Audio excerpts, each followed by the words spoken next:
Good morning, everyone. Commissioner Copps, Chairman Rivera, members, FCC officials, Chairman's office, Commissioner Copps' office.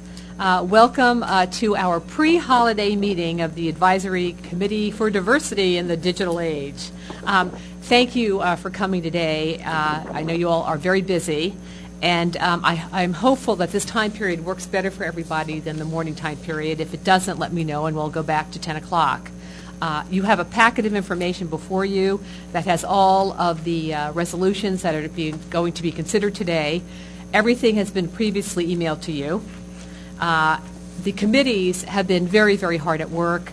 My hat's off, especially this time round, to Diane, who I think I got my last email from her last night at like 9:30, and she called me from the airport this morning. And also all of the task forces that are working under Diane. You all have all done a great job, and the work product reflects that today. We have 5 very substantive and thoughtful proposals from funding to broadband deployment for your consideration. With that, I turn the proceedings over to Chairman Rivera. Thank you, Barbara, and let me add my welcome in case you all split before I get an opportunity at the end of the meeting to wish you all a very happy holiday and a very prosperous and happy 2010. I want to echo what Barbara's said about the work that's been put in this time. It's been, well, last time too. You guys are working very hard, and I certainly appreciate it. I know you all have day jobs, and this has been a pretty challenging quarter for us. As you can see, Commissioner Copps is with us, and we also have representatives from the Chairman's office who would like to address the group. And so without further ado, I'm going to turn the mic over to Commissioner Copps. Well, thank you, and good afternoon, all. I'm delighted to see you here, and welcome all of you to the FCC. And I think you know most of the FCC folks around here. There's one person I want to introduce, who's Joshua Sinelli, who's joined my office, and I hope you will get to know him, and he gets to know you. First of all, let me thank Henry and all the members of the committee, and Barbara and the staff who support it. This is a great committee, and you are doing work probably more important than just about any other committee that I can think of. And I know it's time-consuming, and you do have day jobs, but it's just kind of inspiring to see folks sit around the table and do something to serve the public interest and advance the causes that so many of you have been working on for so many years, and that we now have really an opportunity to do something about if we're smart enough to take advantage of the moment that we have before us and expeditious enough to do it. If we're not expeditious enough, it won't be your fault. You folks responded really quickly to the charge when I was acting chairman to convene and give us some recommendations, and we particularly talked about the need to get some further input on the full file review and on doing the Adirondack studies, and I am so pleased that those recommendations came forward so promptly and went out to the offices, and unlike some previous iterations, they're not gathering dust in anybody's desk. I think the chairman's office has taken them very seriously. He and I talked about them just yesterday, and he, of course, would have been here today, but he got summoned at the last moment to the job summit over at the White House, so I don't think that was an invitation he probably was not at liberty to say no to, so that's where he is. But he is pleased, and I am pleased, and I think all my colleagues are at the attention you gave to getting those recommendations in, and I think we're already seeing some of those recommendations being acted on, whether it's broadband, where I think you can see we're following your recommendations, that we focus on adoption in minority communities, and looking at the barriers to adoption in multilingual and rural and low-income communities. So that's up and running. I think we'll hear some talk about maybe some news about another initiative or two today. I think these recommendations will be taken very seriously, and I can assure you that they are being looked at and actively considered. As you know, I'm always possessed of the urgency of the moment and the need to do something now while we have a window of opportunity open to us. I would hate to be gathered around this table a year from now and we kind of sit here and say, golly, why didn't we get that done a year ago when we had the chance? So that's what I continue to push for on action here. we need to follow up on the full file review. It is a complicated subject. It's not just something we can wave a wand at.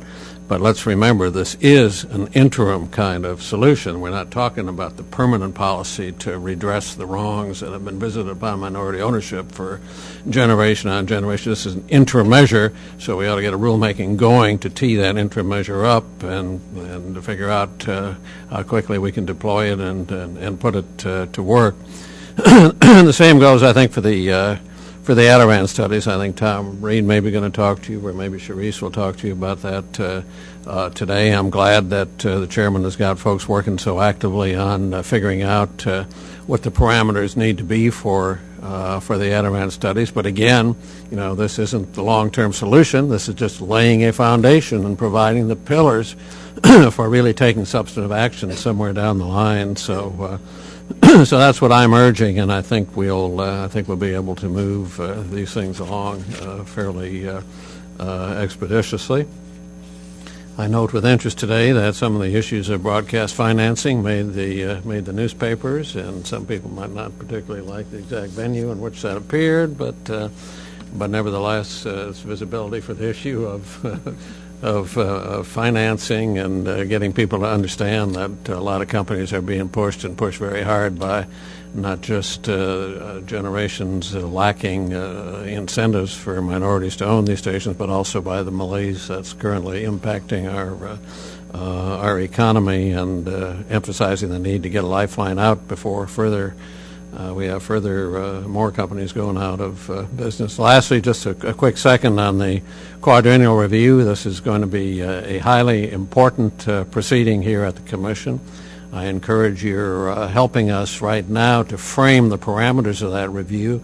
What are the questions, not only the enduring questions that we need to ask, but what are the new questions, the new media questions, the new economy questions, anything we need to be asking that we haven't asked for before. This is the time, as the Commission frames what that quadrennial review is going to look like, to get all of that settled. But let's remember, the quadrennial review is a quadrennial review. It's a process that takes some time. It will not be done until sometime in 2010. These other things that we've talked about are independent of the quadrennial review. The actions that this committee can take has already recommended, and other actions that we'll be recommending are, by and large, I think, independent of the quadrennial review. We don't need to have a new record for many of these things. So I want us always to keep in mind that, yes, quadrennial review is important. It's going to help us define how we go ahead long-term on structural rules. That's vitally important. But also we have these other things where we can take action now and maybe achieve some progress while we still have the opportunity to doing it. So again, I thank you all for your service, and I wish you a happy holiday too, but I hope you'll devote some attention to this even over the holidays as we move ahead. Thank you.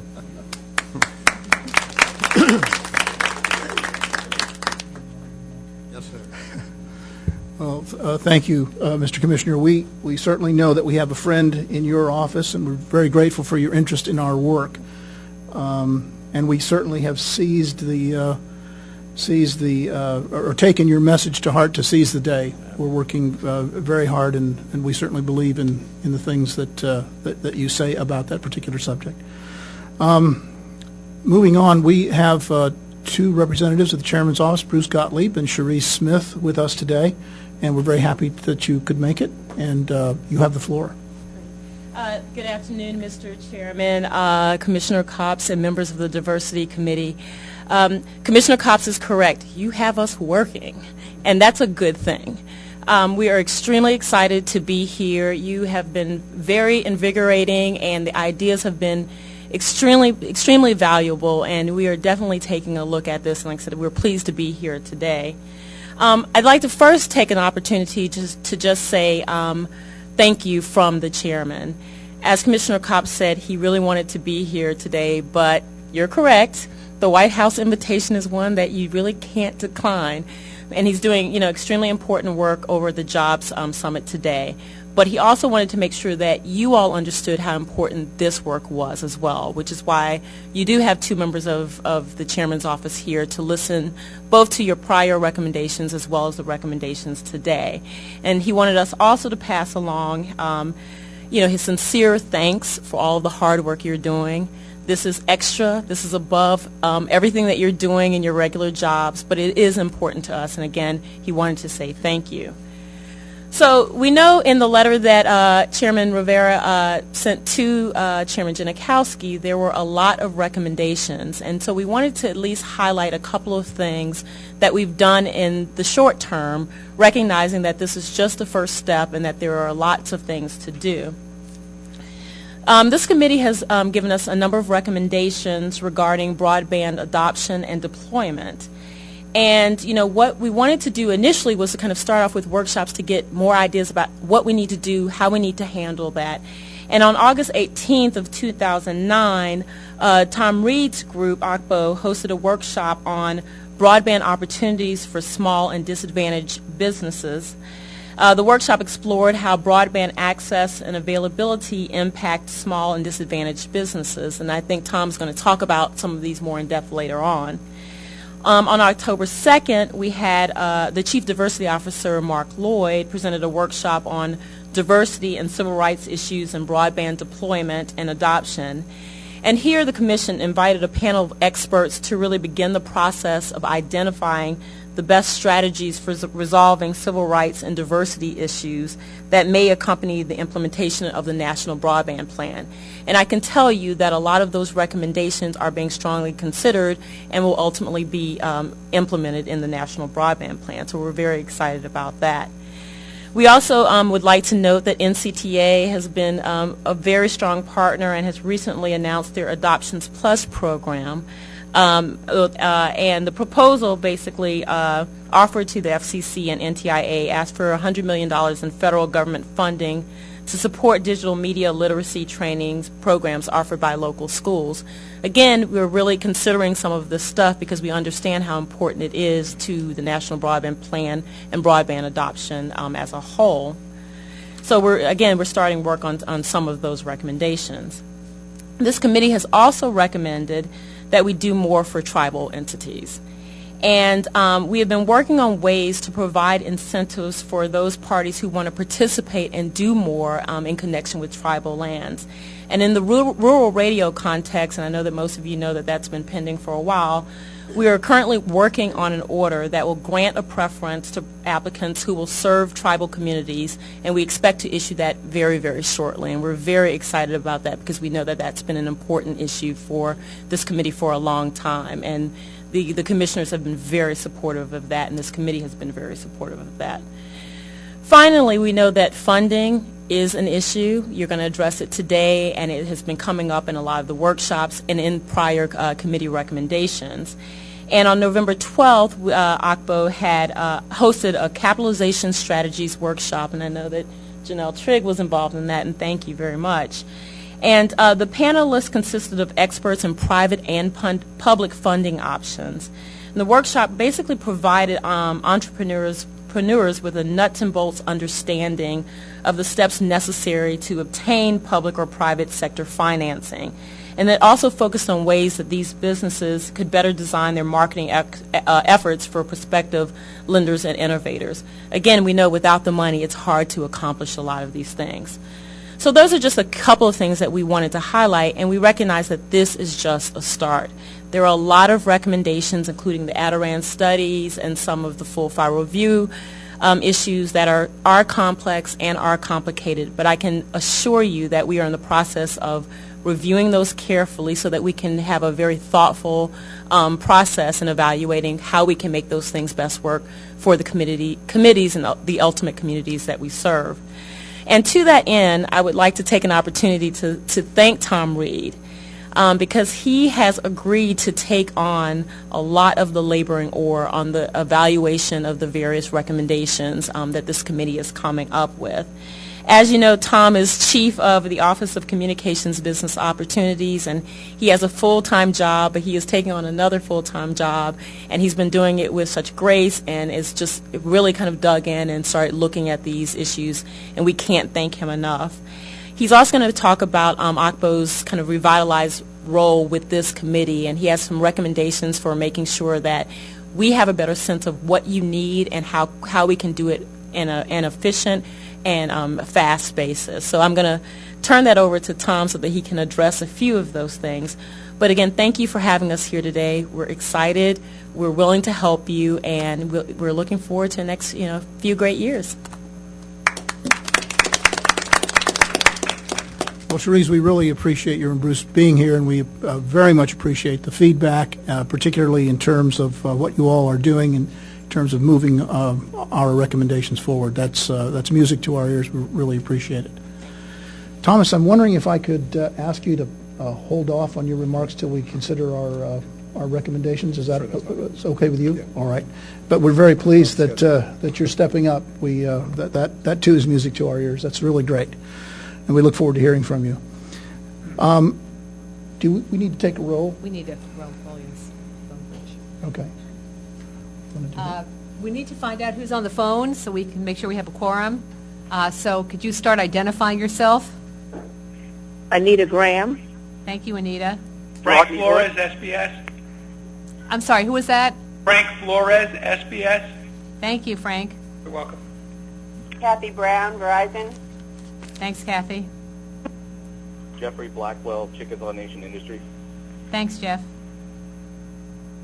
Rodney Hood, NCUA. Thanks, Rodney. Anyone else? Julie Salavaro from the Media Bureau.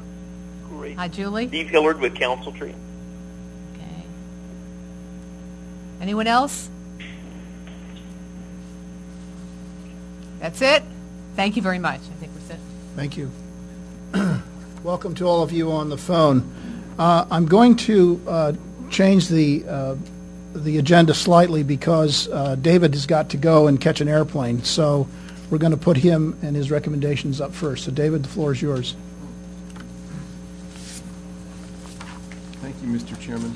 We have one recommendation that the Constitutional Issues Subcommittee developed for consideration today, and I want to especially acknowledge our rapporteur, Joycelyn James, who is in the audience. Please wave your hand, who took the laboring oar on this and put it through many drafts. The charge that we had was to consider the persistence of the digital divide with which we're all familiar, and to think about what bases there might be for the Commission to regard itself institutionally, regardless of which commission it is. The commissions change membership often, of course. To regard itself institutionally as not only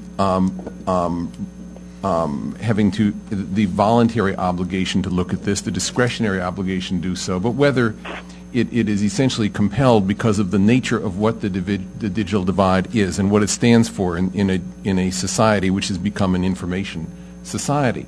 We looked at whether such a conclusion could be drawn based on the notion that it is that closing the digital divide or providing ubiquitous access to broadband, two phrases that we use somewhat interchangeably in this recommendation, is a compelling government interest. And we concluded that it may or may not be, but an interest by being regarded as compelling does not necessarily work as a sword. It is a defense to other allegations regarding race consciousness. It does not have any special obligatory quality on an agency.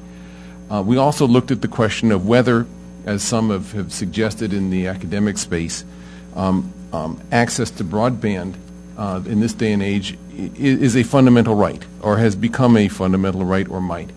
And we concluded that we're not quite prepared at this point, based on the record that we reviewed, to say that it is, although it certainly could become one in much the same way as other rights, such as the right to procreate or the right to marry, have over time evolved to become regarded by the courts as fundamental. That could happen in maybe 10 years, for example, when it becomes virtually impossible to secure employment or to vote other than by having broadband. But we're not there yet, so we've tabled that theory. What we present instead is a recommendation reading Section 706 of the Communications Act and Section 7 of the Act as well, the language of which is set out on pages 2 and 3 of the narrative preceding the recommendation, as obligating the Commission to undertake to close the digital divide, to monitor the deployment of broadband, and take steps to promote it if it's not being deployed at all on a timely basis. In fact, Section 706 says that if that determination is made, the Commission, quote, shall take immediate action to accelerate deployment of such capability by removing barriers to infrastructure investment and by promoting competition in the telecommunications market.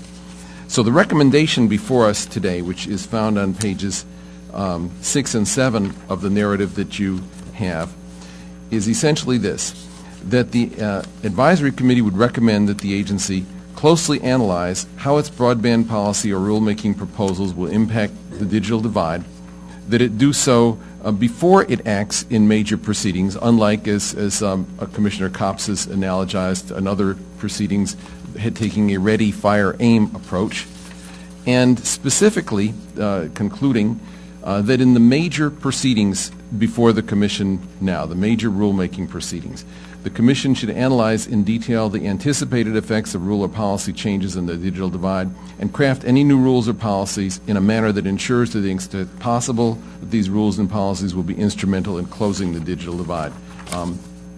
With that, I move the recommendation for approval. Is there a second? Second. Is there any discussion? So basically, this is a recommendation to the Commission to analyze the impact of its actions on closing the digital divide, as well as to please close the request to close the digital divide. Any questions or comments? Are you ready to vote? All in favor of the motion recommendations, please say aye. Aye. Any opposed? Motion carries. Thank you, David. All right, Diane, you're up. Thank you, Mr. Chairman. As we reported at the last full committee meeting, the Media Issues Subcommittee has divided into 3 task forces to work on issues related to 3 separate areas. The first being the EEO task force, the second being the funding for acquisitions, and the third being the PPM. And I would like to acknowledge and thank the work of the chairs of these task forces, as that's where the real work has been done in the subcommittee itself. And the Equal Employment Opportunity Task Force has been headed by Jane Mako, and we thank and appreciate all the work that group has been doing and continues to do. The Funding for Acquisitions Task Force is being headed by Susan Patrick, who was not able to be with us today. She's in a deposition. And the PPM Task Force, Jenny Alonzo, who has worked very hard with her committee to deal with the issues and to come up with ideas and recommendations to present to this full committee. My thanks also to Jacqueline Clary, who serves as keeping all of our minutes accurate, and we appreciate that very much, so thank you. I'd like to begin with the EEO Task Force, and you have in front of you the recommendation that we're going to make, but I think it's important to recognize that this body in 2004 had a pretty significant piece of work that came from the Career Advancement Subcommittee, which made a number of recommendations and talked about best practices and how to determine that, and also made some references to something that we sought to discuss and bring before this group today, and that has to do with also the promotion and retention of women and minorities inside the existing broadcast entities that are out there. And we felt that this was something we wanted to identify, again, what has changed in those intermeeting years between 2004 and now 2009, almost 10. and what has changed from what the recommendations before, what are the best practices out there now, and how may we do a better job perhaps of identifying them and using them as a standard by which others can learn and have resources that they may not have thought of before, and have some of our success stories be ways to guide this, not only this group, but the broadcasters themselves as they move forward in trying to achieve this inside their own organizations. The data that was compiled in this body of work, which was pretty significant, we would fear could still be accurate today, which is a worry issue, I think, for all of us in this room, that if anything, I'm not sure that things have improved, but given the economic standing that we face in the media today, may not have improved, it may have gotten worse. So we feel it's important to be able to go back and put back on the docket, if you will, and for consideration, the resolution that you have in front of you. And I will read it so that you are you have the background that comes with this. Whereas the Commission's equal employment opportunity compliance requirements are focused primarily on hiring and recruitment practices, not retention and promotion practices within the broadcasting and multi-channel video programming distribution industries. Whereas retention and promotion of diverse candidates to positions of authority within media organizations is equally important for achieving greater diversity in broadcasting and the MVPD industries. Whereas several media companies and not-profit organizations engage in practices and offer programs designed to promote retention and promotion of diverse candidates to senior-level positions within the media industry. And whereas there is no central clearinghouse for sharing of information on such practices and programs, and no central vehicle to facilitate the replication or adaptation of successful practices and programs by other broadcasters and MVPDs.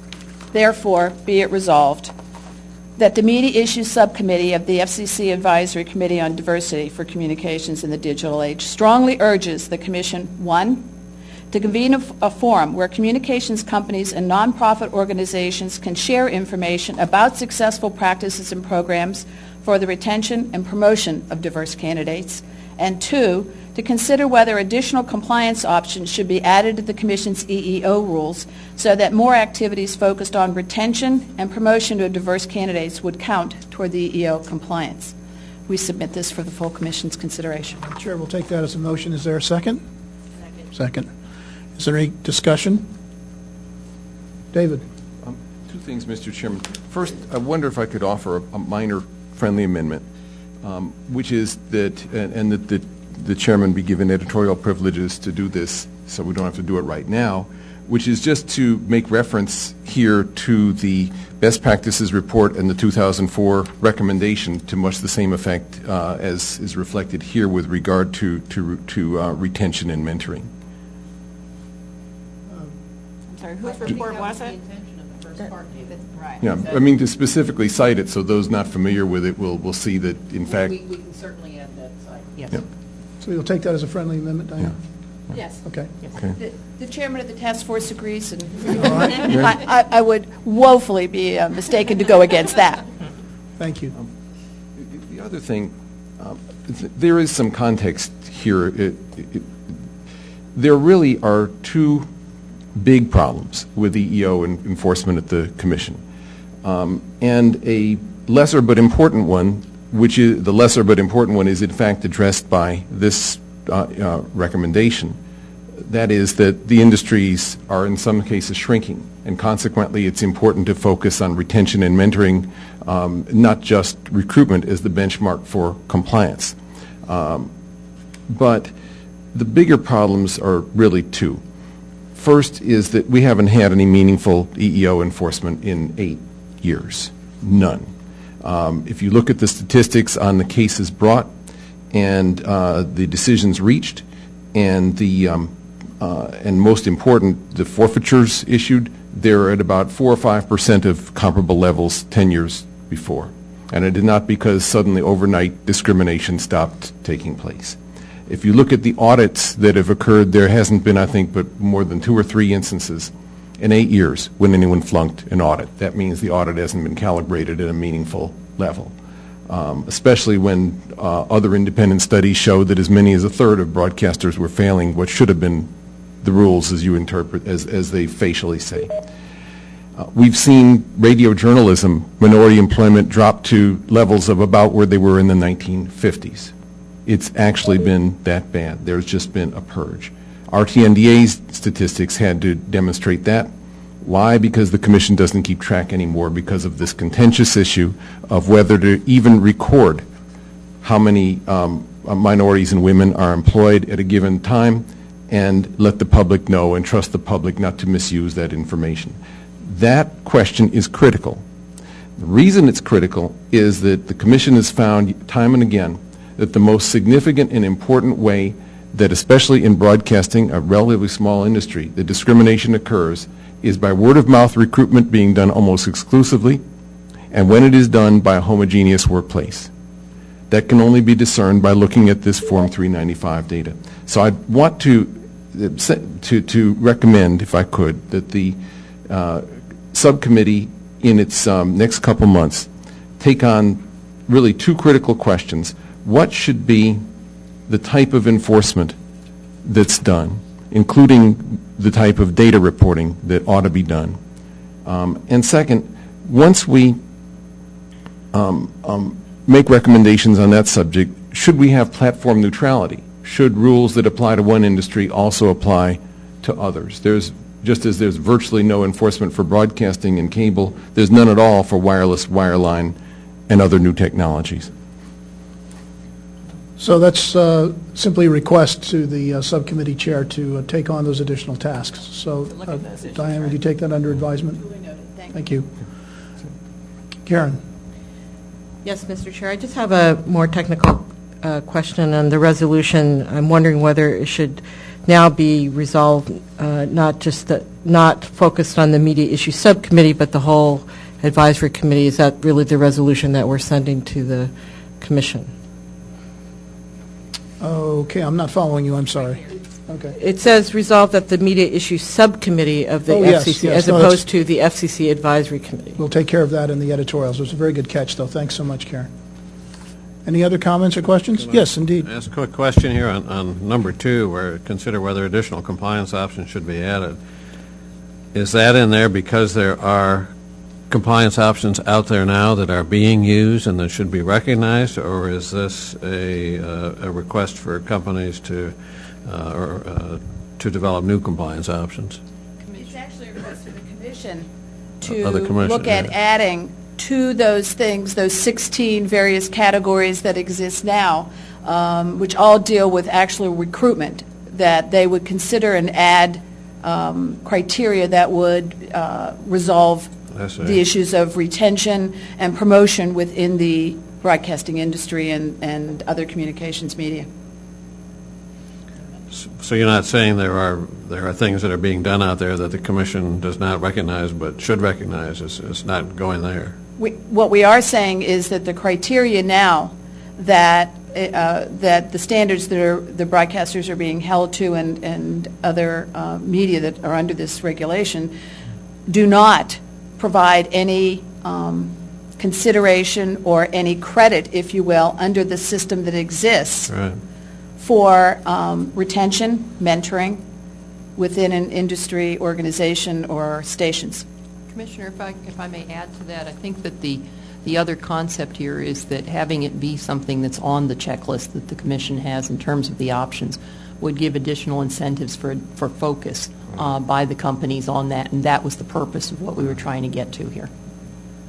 And then I would applaud the spirit of David's remarks for us to think expansively about this, because we have lived through 8 years of little or no enforcement activities here, and kind of a timidity in going anywhere near what the courts might look at suspiciously. So I hope we will really get that record and get it before the other commissioners. I know we used to spend, I don't know how many staffers we had at one time. It was like 9 staffers around here or something like that who were focused on doing EEO reviews, and I think every station probably got every 3 years or something like that was audited.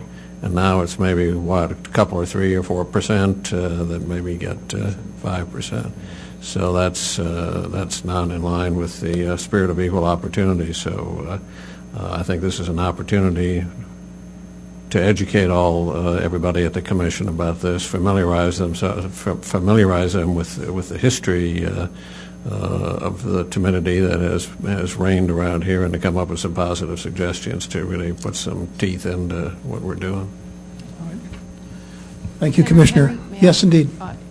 The one other thing that I do want to think, I want to say I think is very important when we focus on the enforcement is that in no way do we denigrate the actions of the folks that are trying to do the EO enforcement within the Commission. They have been working very hard. They've been trying under all of the circumstances that are presented to them, and I wouldn't want in any way to have the commentary here be something that would be a negative against them. No, I agree with that. This is a leadership function is what I'm talking about here, and the charges that come from the Commission itself to the staff, and I understand the effort and the commitment that goes in that, and like you, I salute that too.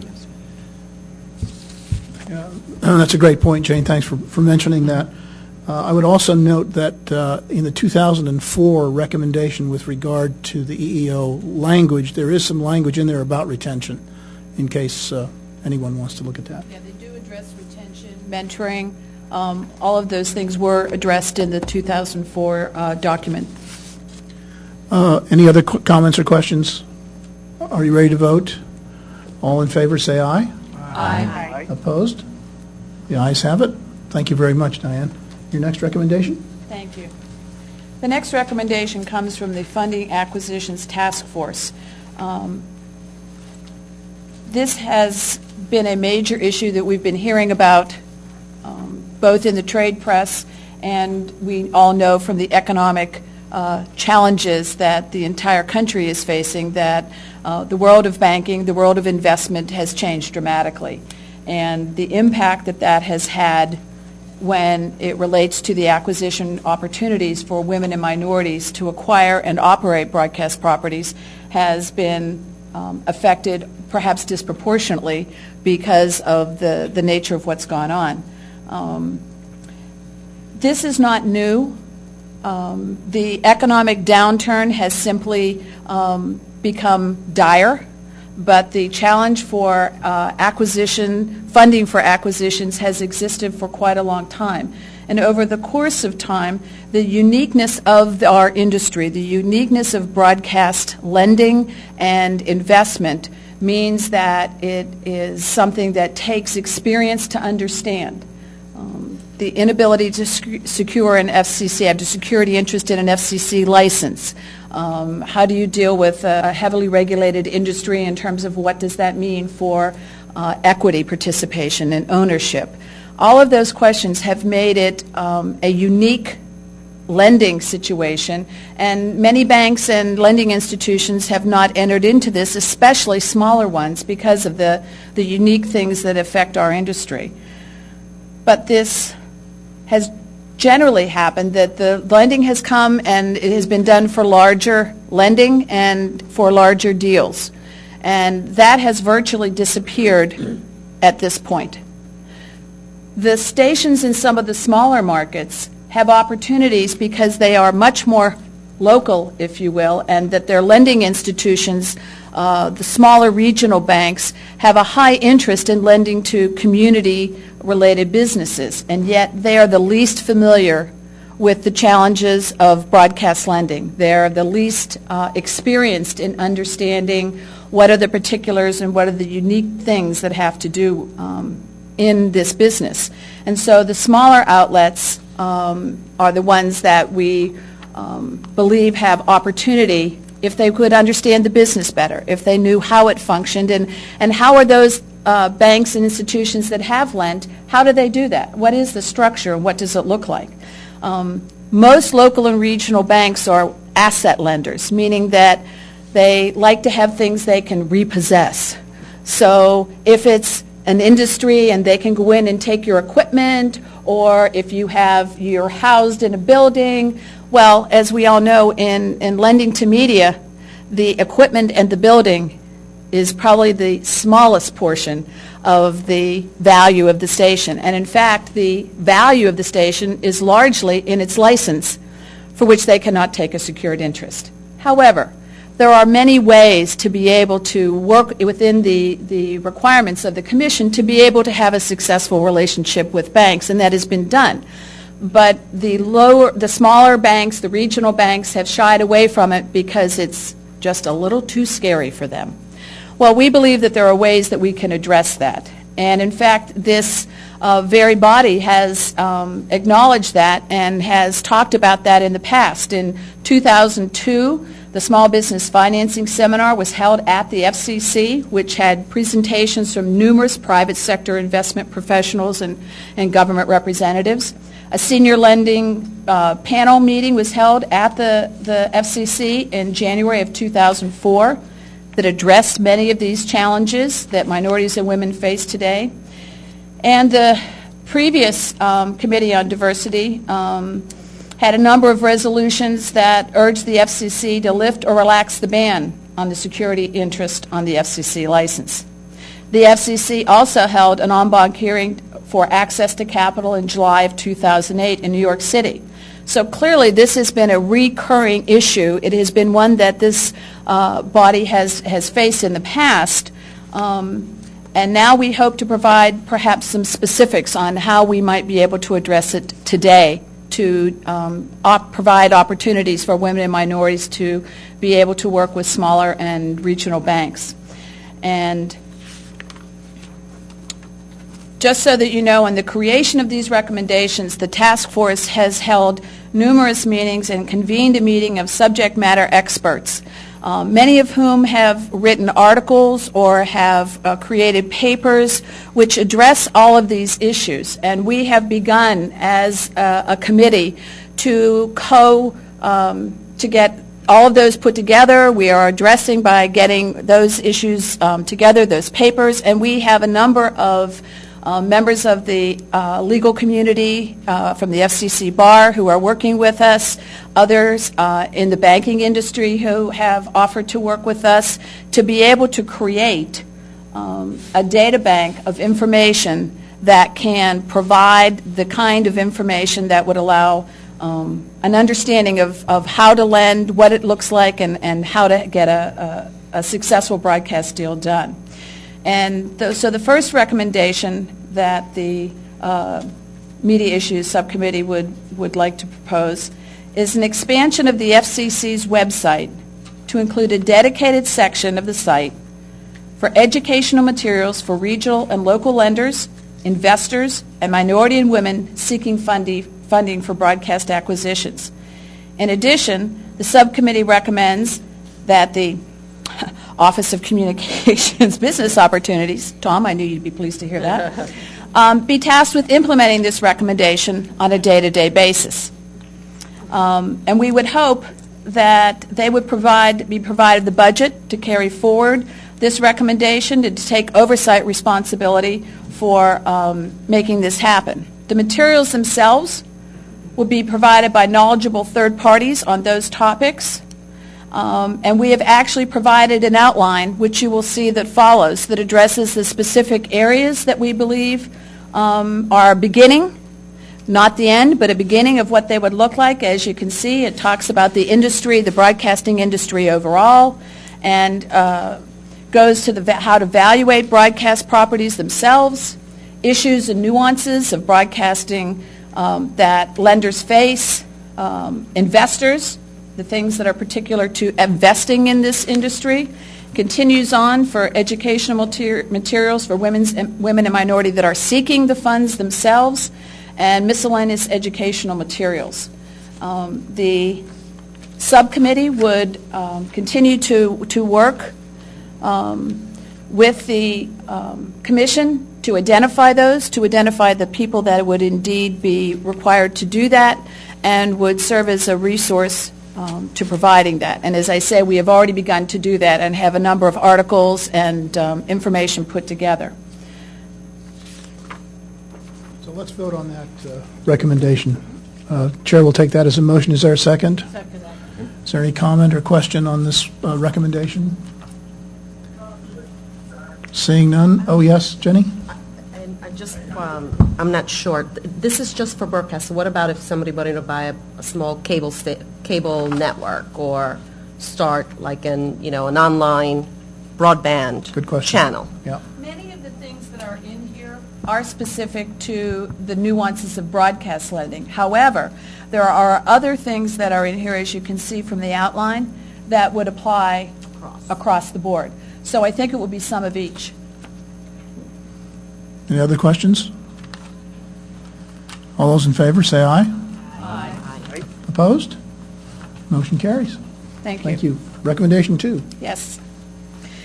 The second recommendation has to do with implementing an outreach program that proactively seeks to increase awareness of the benefits of lending to and investing in minorities and women in the broadcasting industry. The outreach that the committee envisioned would be twofold. It would include to other government agencies as well as the private sector in order to facilitate lending to minorities and women. Many of us have been reading over the past several months that there are a number of government agencies which are, when we met the last time, that day there were panels and meetings going on within other government organizations that are dealing with this issue. And the feeling is that there needs to be some continuity, some communication between them so that the resources can be pooled and the information can be more widely distributed between all of the various agencies and government entities that have an interest in this.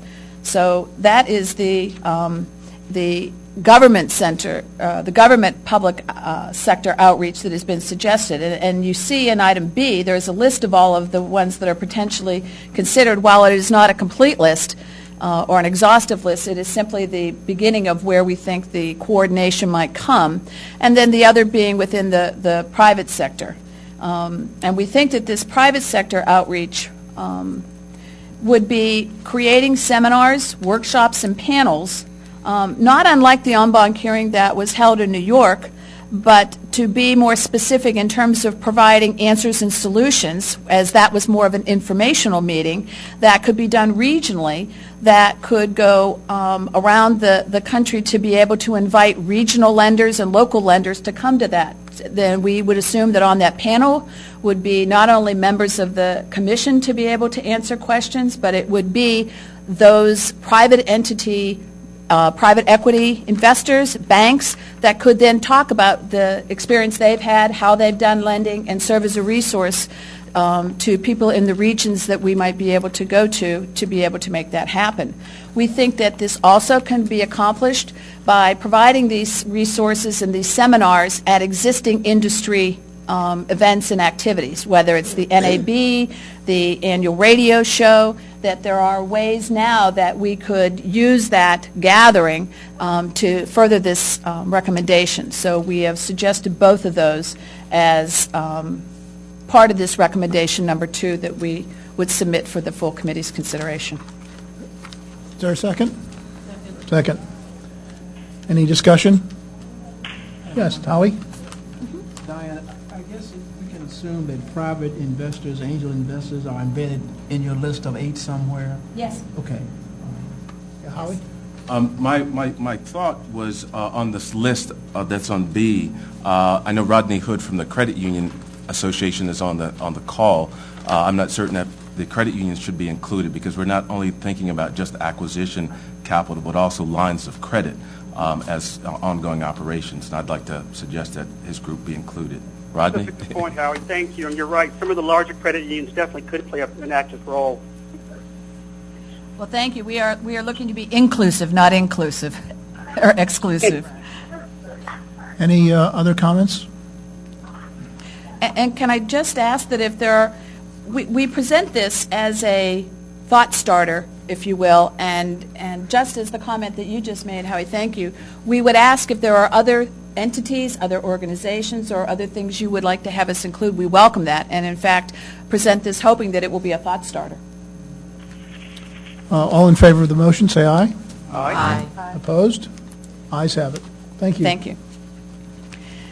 And the third recommendation that we would like to submit is that the FCC designate one FCC commissioner to oversee the implementation of the Access to Capital and Funding acquisition recommendations.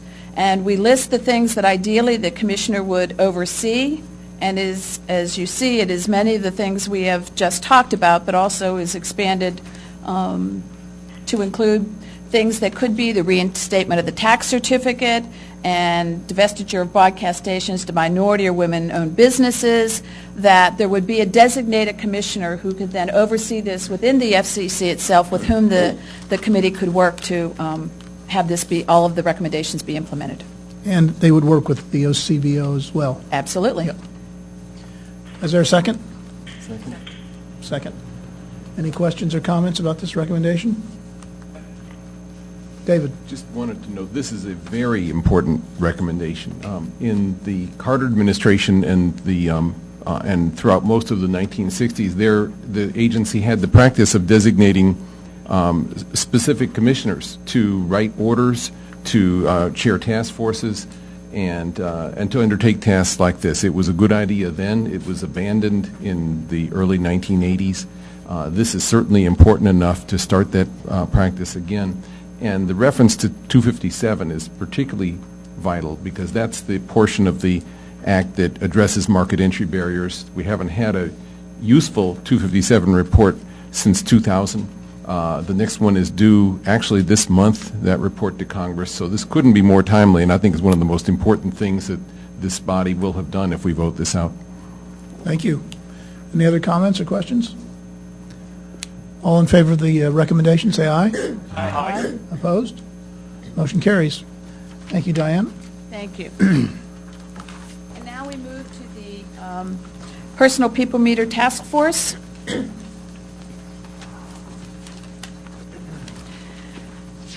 This task force has been working very hard, I should say, in terms of what they've been trying to accomplish, because there are so many pieces to the question, and being able to have lots of discussion around what the recommendations would be, and to arrive at some that they could bring before you today. I will tell you that in the deliberations that the task force has had, they will also be looking for other recommendations beyond just this. So I should say to the Commission that this is the first of what will be other recommendations that they hope to proffer, and that this recommendation does not suggest that they think this is the only solution that they would like to put forth, but rather one that they're prepared to make today, with the expectation that there will be others that will be coming when they can reach unanimity on what that would look like.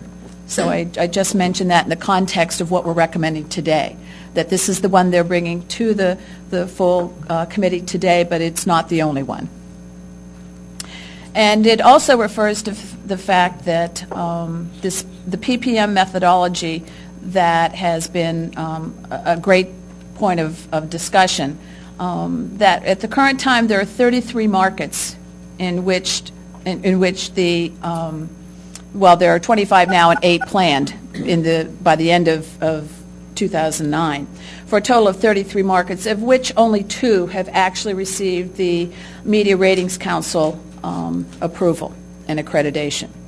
And trying to understand how the thinking has come for people meters, but also to what else is out there, meaning Nielsen, and are there other methods of rating results that are being looked at and considered. So this is not just about Arbitron's PPM, but rather the whole issue of ratings and what impact does that have, and is it a disproportionate impact on certain stations with certain formats. So the task force actually has had conversations and conference calls with the Media Ratings Council itself, and they have also been in contact with both Arbitron and Nielsen to try to understand how and why the process works, and what is the criteria by which decisions are made and implemented, and how should we understand what they're doing and have a better understanding of what this needs to look like. Now, as you know, this is something that has been before this group before, and in fact there is an NOI that currently exists on the subject now, pending at the Commission. So it was the recommendation that is being made is really one that is based on the conversations that have been going on over the past several months with the task force itself and with the pending NOI, and has led to this recommendation. The PPM task force recommends that the FCC uses authority pursuant to 403 of the Communications Act of 1934 to institute a 403 investigation to determine whether the ratings practices currently being employed in certain markets in the radio industry are having an inordinate negative effect on certain formats. Also, does this have impact on diversity of ownership in radio? And then specifically they go through and outline where there has been some question and what they think are the other questions that need to be answered, which they will be considering as they move forward in continuing their work in the task force. So the Media Issues Subcommittee submits this for the Commission's consideration. Is there a second? Second. Yes. Now, I just, as you noted, this committee has already recommended to the Commission that it institute a 403 investigation. It did that in June of 2008. Your subcommittee is making this recommendation again because the NOI didn't exist at the when the last one was brought before. That is correct. Thanks. That has changed since the time that the original one was made, and it's in response to that NOI, which is still pending. Any comments or questions? Yes, Karen. I think that this is a very important recommendation. In the interest of full disclosure, I actually sit on an advisory council to Nielsen, which came about when they started to roll out their people meter program, and similar issues were raised, and we have worked very successfully with them to address the issues to try to make sure that their methodology was actually really fully capturing minority communities, and the advisory council still exists today. There's a Latino and African American and Asian American one. So I'd be very interested in helping provide any input you would like as your committee moves forward on the other related recommendations. Sitting right next to the chair of the task force, Karen. So yes, but that was a good juxtaposition. I wanted to add that we had not seen similar interest by Arbitron, unfortunately, in response to the issues that were being raised about their methodology. So I'm very happy to see this recommendation moving forward. And Karen, we would love to have you on the team because I think that's actually a call out to the entire committee. We need more people, and I would love to have someone representing like Spanish radio, which does not exist on the subcommittee, so that we have a better understanding of those needs. And we've had great conversations with SBS and Univision and a host of others and trade groups, but it really is a very complicated subject. Karen, I sit on the Latino Advisory Council, and Karen, and so we've had the opportunity to see some of the best practices that have been put out there, and we would like to bring that to the table. So the more conversation we can have going forward, the better. Thank you. And again, I just want to reiterate that this is not the only alternative that the committee hopes to be able to provide, but it's the one that they're prepared to do at this time. Understand. Any other comments or questions? All in favor of the recommendation, say aye. Aye. Opposed? One opposed? Duly noted. The ayes have it. Thank you. I believe that concludes your report? It does. Yes, thank you very much. Wonderful work. A lot of good work that has gone into here, and we look forward to hearing more from the subcommittee. Tony, your turn. Thank you, Henry. And I want to thank, once again, my committee for all of their work. And I also want to recognize, before I put forth our recommendation, that this is one recommendation that we have in connection with broadband service to the Native American community, but that there was a very large submission by a number of Native American organizations with many recommendations in them, and there are other recommendations that the committee will be considering. Karen Narasaki and Ray Ramsey through Howie, have made some specific suggestions of things that we should consider, and we are going to take those up starting in the new year, so that there will be other recommendations. But we did feel it was important to move forward on this issue, and it was unanimous in our committee that we recommend that the commission undertake the creation of a joint Native Nations FCC task force. And it is one of the recommendations that was part of a submission by a number of Native American organizations. And the feeling really is that there are a lot of unique challenges facing the Native American community that don't face any other community in the United States. The issues related to sovereign status, the large number of tribes, 564, and also their physical challenges, locational challenges, and we felt that it's an issue that needs some continuity of attention that could be provided by a task force that specifically focuses on this, so that you're not sort of trying to re-educate a group of people every time a new issue comes up or in a new area. And Jeff, I think you're on the phone. Did you want to add anything? Thank you, Tony. And I'm sorry that I can't be there in person. I'm actually in a part of Indian country right now on the left coast, out on the west coast. But I wanted to support what Tony was saying in terms of this being one of the, this is really a recommendation that comes of Native American involvement at the FCC over the past several years. Most recently, it has occurred in several dockets at the Commission over the last decade, and most recently in the tribal broadband. It was submitted by the National Congress of American Indians and Native Public Media, two organizations that I'm involved in, and it has virtual unanimous support across Indian country that the Commission find a mechanism, create a mechanism to work on a government-to-government basis to dig into the meatier issues facing tribal nations, but to do so in a way that engages elected and appointed tribal leaders, but also engages other members of this committee and other advisory committees, members of both minority and majority industry and other stakeholders, so that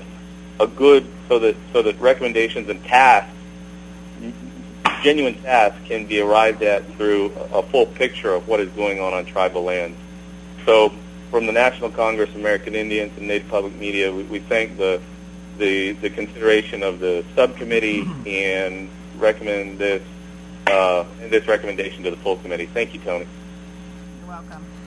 So our recommendation is that the Commission should consider formally creating a joint Native Nations FCC broadband task force charged with developing a comprehensive approach for resolving the significant barriers to broadband deployment and adoption on tribal lands. The joint task force must take careful steps to also address the continued need for basic telephone service throughout tribal lands as a necessary lifeline. The joint task force makeup should involve both senior-level FCC personnel and key elected and appointed tribal community leaders with expertise in the cultures of Native nations and the complexities of federal Indian law and policy, tribal government environments, and the economic development, as well as an understanding of the obstacles and challenges to broadband deployment in tribal lands.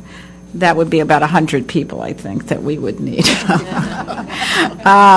The joint task force should strive to meet the Commission's commitment to create meaningful consultation with Native nations, and by utilizing the exception to the Federal Advisory Committee Act for intergovernmental purposes, should act as a tribal sounding board for issues for consultation with the Native nations throughout the country. The joint task force should draw upon the input from other Commission advisory bodies, communications industry experts, local, national, minority, and majority communications companies, officials, and other relevant government agencies, tribal community leaders, and visionaries from current successful tribal broadband projects, and tribal governments themselves, as it analyzes and develops task aimed at finally closing the infamous digital divide on tribal lands. Is there a second? Second. Second. Second. All right, is there any discussion? Yes, Jenny. So how many successful tribal broadband projects are there? Jeff? There are really less than 2 handfuls. There are some hybridized. Next week I'll be meeting with the Southern California Tribal Chairmen's Association, their Tribal Digital Village, which is one of the shining examples in wireless unregulated spectrum that's connected several tribes here in North County. There's also the wonderful example of the Coeur d'Alene tribe in wireless. In a model that is more telco oriented, there are 8 tribally owned and operated telephone companies that, to one level or another, have been able to deploy DSL and even certain locations triple play. But that is a vast minority of the 564 federally recognized Indian tribes. We estimate the broadband penetration rate in Indian country, it's an anecdotal estimation of somewhere around 5%. So in an environment where you're looking to aggregate demand with anchor institutions that most of the country is simply not familiar with, a step like this is critical. Thank you. Any other questions or comments? All in favor of the recommendation, say aye. Aye. Opposed? Motion carries. Yes, indeed. I'd like to just say a word, now that you voted, far be it from me ever to try to influence the vote of this august assemblage. But I wanted to thank Tony and the subcommittee for the great work here. This is an issue that is just crying out for more visibility. I'm delighted that the subcommittee and this committee are paying attention to it. I'm delighted that the chairman's office is paying attention to it and acting on it. Eddie Lazarus, the chief of staff, and I had a good trip out to Pine Ridge a couple of months ago. I read with great interest the submission that Jeff Blackwell was just talking about. I highly recommend folks taking a look at it just to get an understanding of the breadth of the problem and the creativity of some of the solutions that have been suggested. And it's got some of the success stories in there in California and Minnesota and Idaho and elsewhere. I'm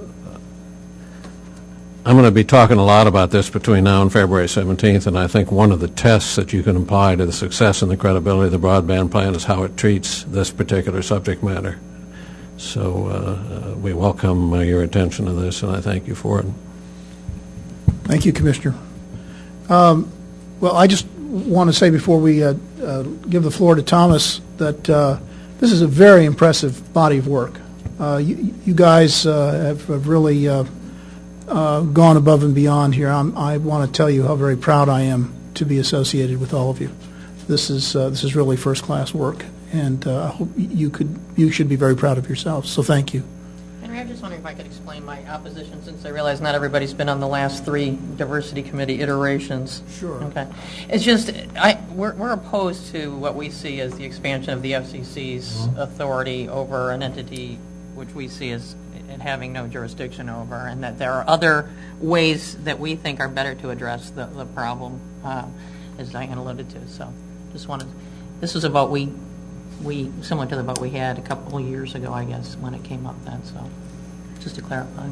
But Ann, let's just make it clear that Ann's talking about PPM, not the Native American resolution, okay? It was my opposition, but that's right. Thank you. I found that a little confusing. Only opposed one thing.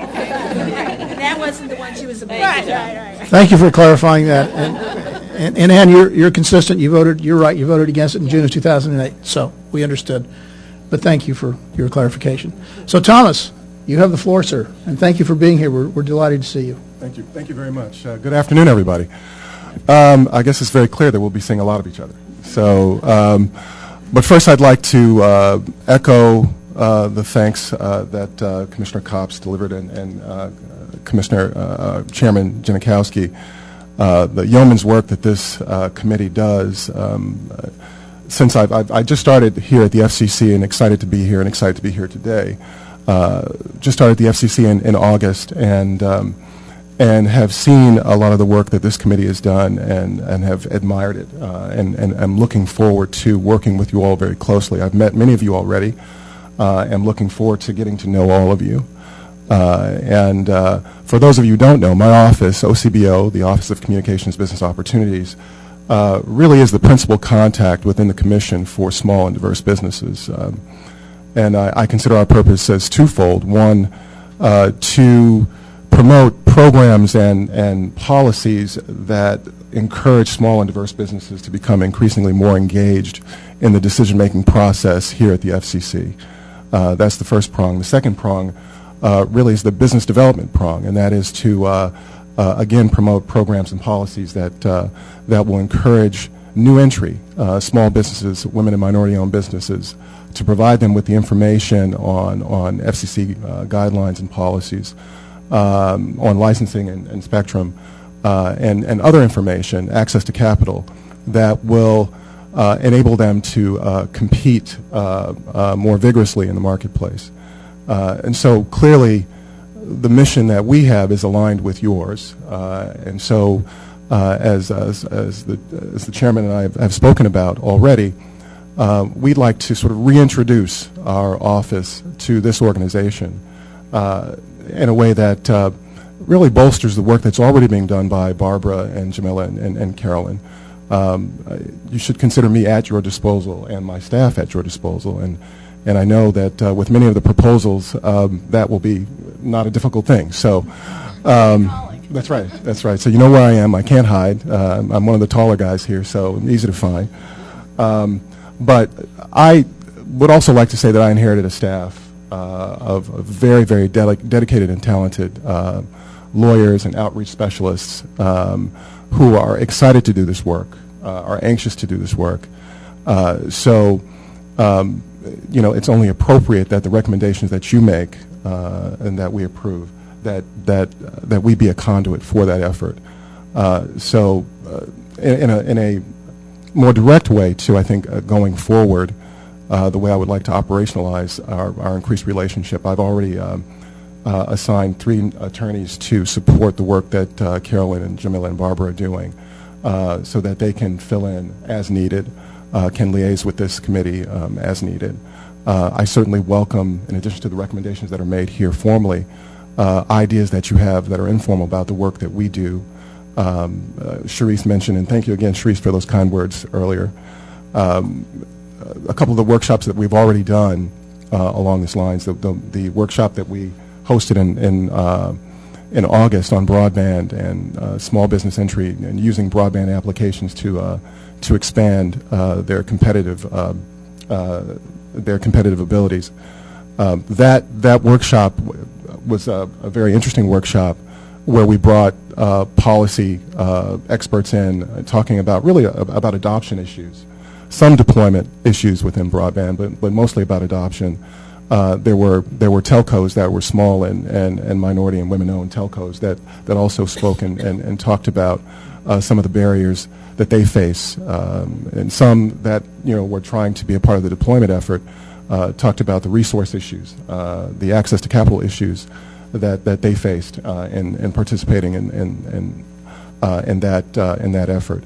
But we also brought in ancillary businesses, traditional businesses that were on the adoption side, discovering how broadband could expand their competitive position.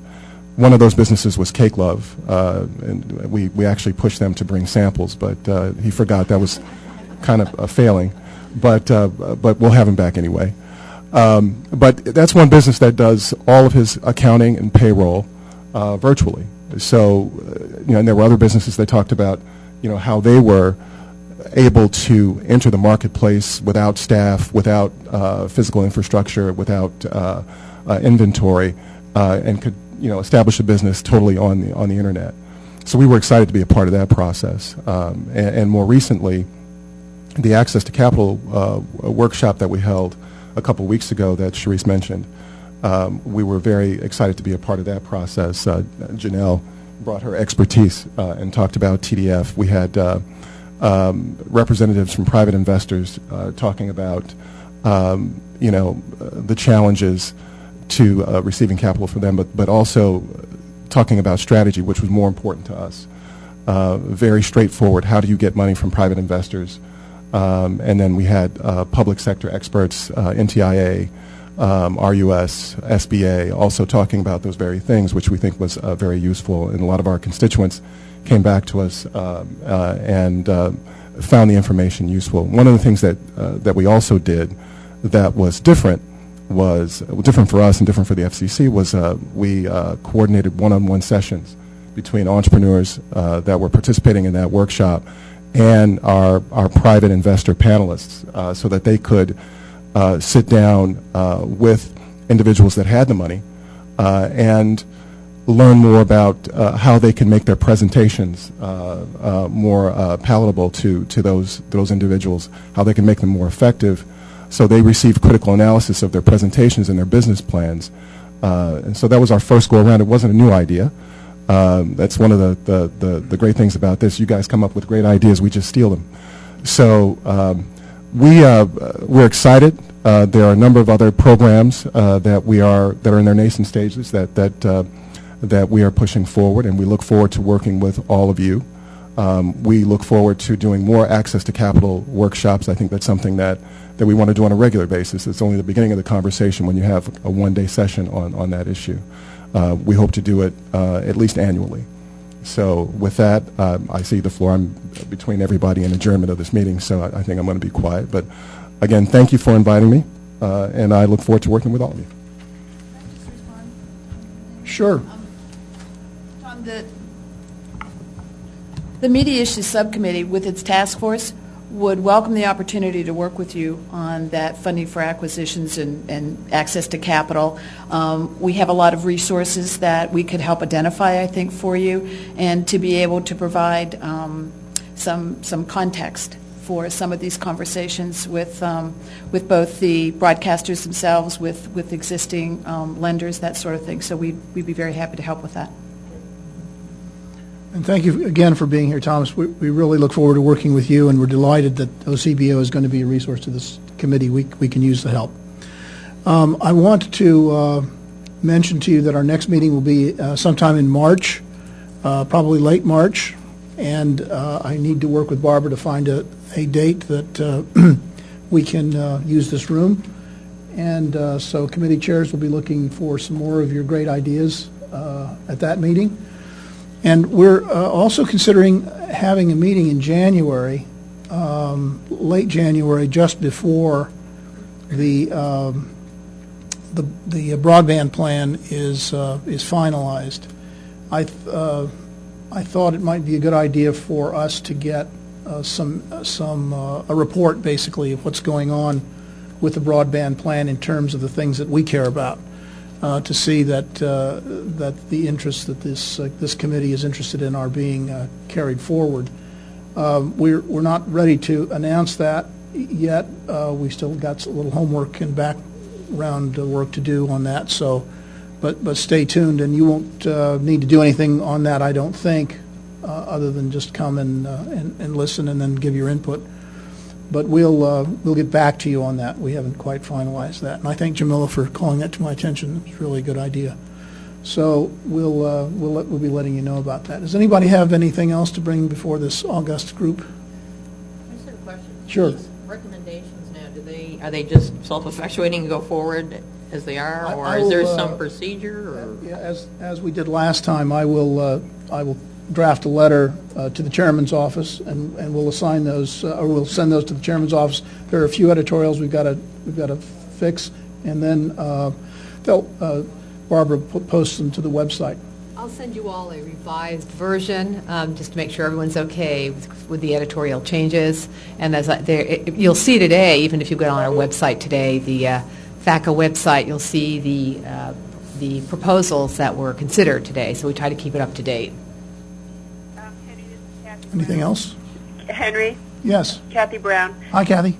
Do we have a feedback loop on the recommendations we make and how they're received, or some reaction, or do more or do less, or this is good, or here's what we're going to do? That's a very good question, and heretofore we have not. But today you did hear a report from the chairman's office from Sherrese, who did give us some feedback on some of the recommendations that we made. Would you like to respond, Bruce or Sherrese? Sure. I think that going forward, that is something we'd like to develop. We should talk about what's the best way to do it. It could be a reply to the letter that could also be posted on the website, as well as the work that Tom will be doing. And I think, depending on which recommendation we're talking about, those two are the right ways to respond. But certainly you have our commitment that the important work you're doing is something that we'll respond to and take account of.